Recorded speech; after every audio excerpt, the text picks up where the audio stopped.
ბათუმში სასპორტო სკოლის შენობამ შესაძლოა ახლო მომავალში ადგილმდებარეობა შეიცვალოს.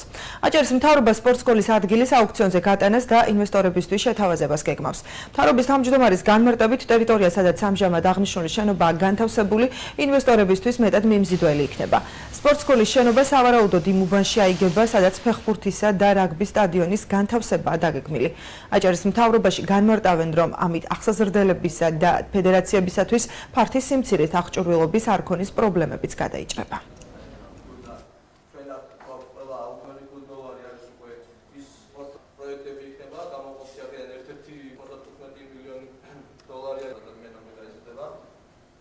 იდეაში ამის გააზრება იქნება ერთის მხრივ საინტერესო იმ თვალსაზრისით იქნება ახალი და ყველა იმ პარამეტრების გათვალისწინებით გაკეთებული, რაც სამწუხაროდ თავის დროზე არ ყოფილა გააზრებული, როდესაც ეს მშენებლობები დაიგეგმა და ამავე დროს ის პრეტენზიები, რაც ჩვენ გვაქვს ნაგებობებთან, რომელიც დროთა განმავლობაში მაინც ბუნებრივია ექვემდებარება ან რეაბილიტაციას, ან კიდევ რაღაც სიფსების შესაძლებლობას, ეს ყველაფერი იქნება გააზრებული.